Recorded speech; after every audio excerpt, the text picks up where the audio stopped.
From Hollywood, it's time now for... Johnny Dollar. Ray Rowland, Johnny. Oh, hi, Ray. Just got your message. What are you doing in Philadelphia? Oh, a case for Philly Mutual Liability and Casualty, and I may need your help. What do you know about Laird Douglas of Heatherscote? Why, he's one of Scotland's finest. Wait a minute. That's your case? Yep. Insurance? And bodyguard. How's about lunch? Johnny, have you met his lairdship? Yeah, and I nearly lost a leg doing it. Oh, then you know. Yeah, I know. Oh, shut up.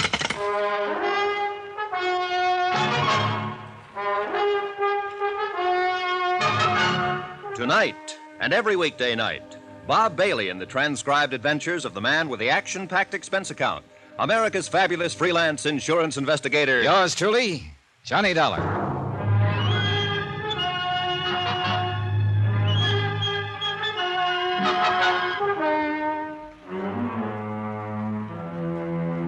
Expense account submitted by Special Investigator Johnny Dollar to the Philadelphia Mutual Liability and Casualty Company in connection with my investigation, or rather my involvement in the Laird Douglas of Heatherscote matter.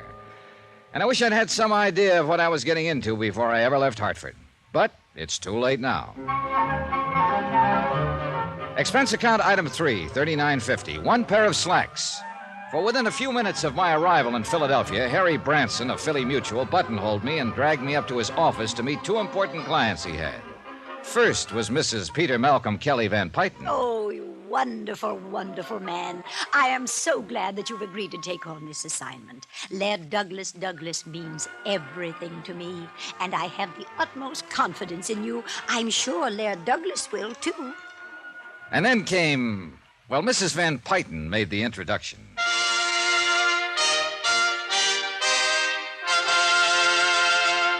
Laird Douglas of Heatherscote. This is Mr. Johnny Dollar. Huh? Oh, no. Holy jumping... Douglas! Oh, no, you mustn't do that. Oh, my. Douglas, Oh, dear, good heavens. Get on your own Douglas, chair, Harry. This no, one's no. taken. Sorry, John, sorry. Down, Douglas, down. Oh. There, dear, that's the boy. That's a nice boy. That Yes, is now. Laird Douglas of Heatherscote? Yes, isn't he adorable? He's so playful. He was really just playing, you know. There, dear, come now. Harry. Yes, John? This is the client you called me all the way down from Hartford to see? Yes, John, yes, $7.50 a week, practically unlimited expense account. Oh, dear, just look at your trousers, Mr. Dollar. I don't need to, thanks. I can feel the draft. But you'll need new ones. Here. And I insist you let me pay for them. Down, Douglas, down. Here, Mr. Dollar. Will $100 be enough? Gee. No, here, $150. I can see those were very, very nice. Well, you... See what I mean, John? Here, please, now I insist you take it. And if it isn't No, enough... no, thanks. That's plenty. But now, Harry, you listen to me. John, I know what you're going to say, but as I explained to you on the way up You here to my explained office... plenty, but not nearly enough. But I tried. I really tried. I think you Boys. and I had better have a quiet little talk, Harry, and the sooner the better. Oh, boys, please, can't you do that another time? Please come down from those chairs so Mr. Dollar can meet Douglas and we can make all the arrangements. Please? Mrs. Van Pyton, that's precisely what I want to talk about. You really look very funny up there. And see, Douglas does want so much to be friends with you. Yeah, you sure it isn't a piece of my leg he wants? Oh, no, of course not. Here, Mr. Dollar, just give him one of these biscuits. I have them specially baked for him, and he'll be your friend for life. Really? Huh? Here, now just come down and hand it to him. Well- He'll love you. It's true, John, I know. Yeah? Then what are you doing up on that chair? I forgot, that's all. Nice, Douglas. Please, Mr. Dollar. Well, all I hope is he doesn't forget. That's right. Just hand it to And him. that he knows which is biscuit and which is my hand.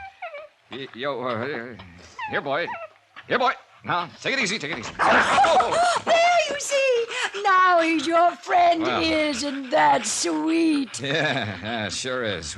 Well, I'd better get back to my hotel and change, and Harry, I'll call you. Oh, but we haven't made the definite arrangements yet, and I want you staying out at our place in Germantown, the Maples. It's a lovely little place, Mr. Dollar. Well, much as I hate to say it, I'm not quite sure about taking oh, this I case. know. The money. Well, don't you worry about it. Not at all, not one bit. If you'd rather have $1,000 a week, that's what we'll make it. And I do wish Mrs. you'd let Van me Pyton. do more about these poor trousers. I know. Why don't you go straight over to Wanamaker's men's store and have them tailor you a whole suit? Wouldn't that be nice? You'd look lovely. You've already given me more than enough to buy a suit. That. Now just forget it. Now you have them make you anything you want and just charge it to me. Oh, and look! Douglas dear is licking your hand. I knew he'd like you.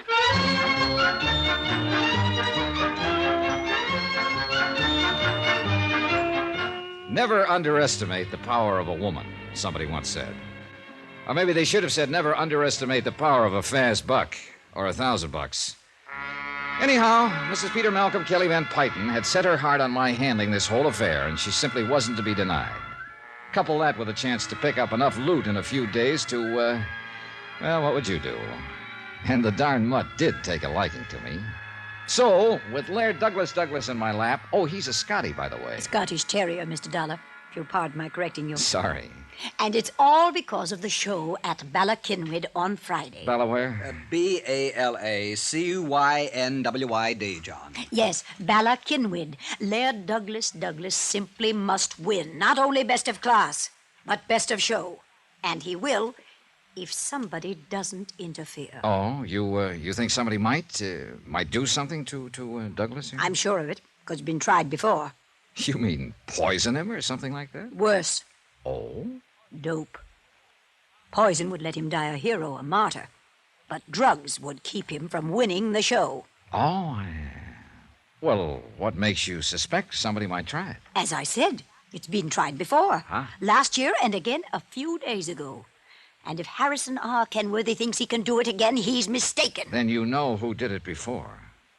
I refuse to divulge any names. But you just said... Mr. Dollar, I will not tell you. All I ask is that you watch over Laird Douglas until he has won the show. Oh, and if he does win, as I'm sure he will, I'll insist that you accept a nice bonus so you can see I'm very, very serious. And so it went on for another half hour or so. And finally she left, after I'd promised to pick up my bags at the hotel and move out to her joint in fashionable Germantown.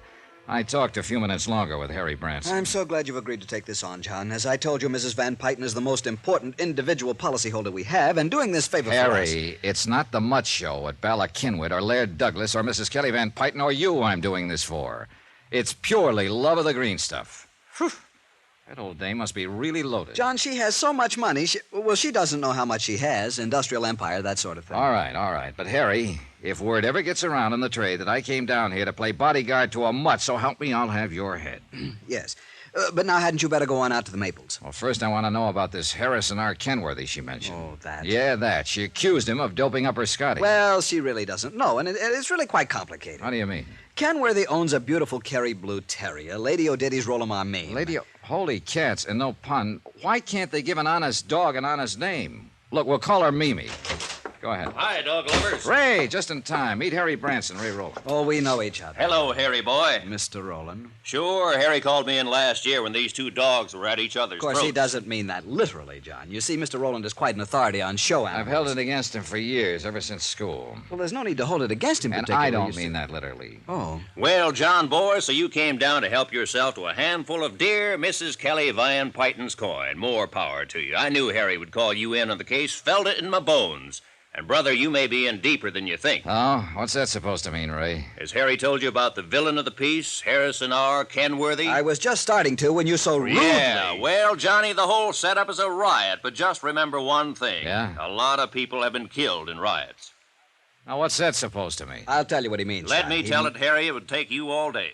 Sorry, no offense. All right. Go ahead, Ray, go ahead. Okay, Ballakinwyd is the biggest event of the year in the doggy set, okay? Okay. All right. Mrs. Kelly Van Pyton owns Laird Douglas of Heatherscote. Real fine Scotty. Yeah, good teeth, see? Hey, those pants are really gone. Anyhow, Harrison Kenworthy owns Lady O'Diddy's Rolamar Meme, Kerry Blue. Mimi. Huh? I'd get indigestion trying to say that other name. Okay, Mimi. They're two pretty good dogs, especially Mimi. International championship blood and all that. But Mimi's the better dog. Douglas won't stand a chance. I've tried to tell her this, but... Well, go on. Okay. Harrison Kenworthy loves Kelly Van Pyton, see? Oh, loves her money. Him? He's loaded, too. No, I think the old coot really loves her, and I think she loves him. Right, Harry?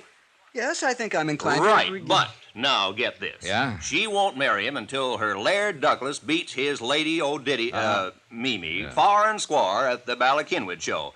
How do you like that? Are you kidding? Oh, no, John, it's an accepted fact. Right. It is- So what happens for over a Wait year a minute, now? Ray, wait a minute. If he really wants to marry her, why doesn't he just let her dog beat his? And let her be one up on him right from the start? Never. No, boy, he'd never live it down. You don't know these people. Well, this is about the craziest thing I ever heard of. To you and me, sure, but to them it's deadly serious. Are they in love with each other or with their dogs? Well, it's not just love where the dogs are concerned, but pride, which is just about all a lot of these old lonely millionaires have to think about, to live for.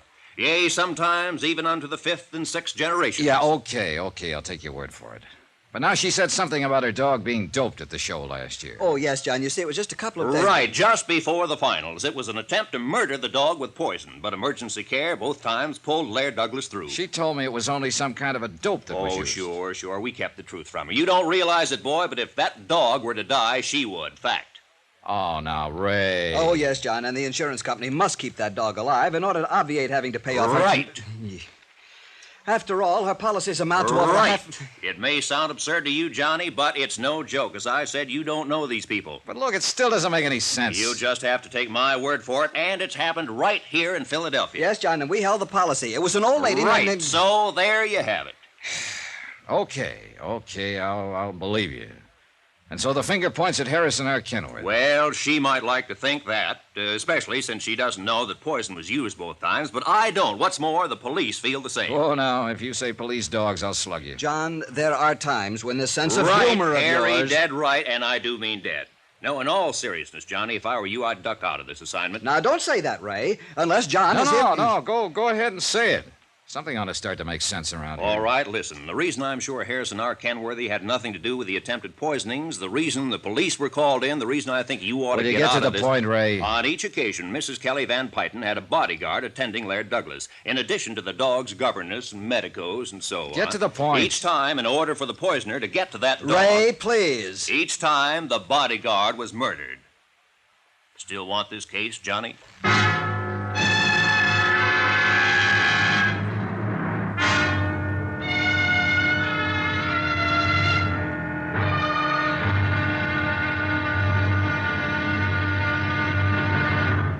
Now, here's our star to tell you about tomorrow's intriguing episode of this week's story. Tomorrow, well, the joke's no longer a joke.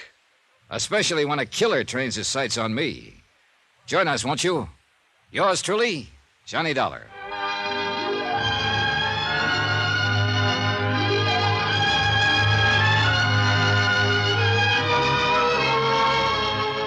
Yours truly, Johnny Dollar, starring Bob Bailey, is transcribed in Hollywood. It is produced and directed by Jack Johnstone, who also wrote tonight's story. Be sure to join us tomorrow night, same time and station, for the next exciting episode of Yours truly, Johnny Dollar. Roy Rowan speaking.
You've been listening to the OTR Gold Network. Find more classic radio at otrgold.com.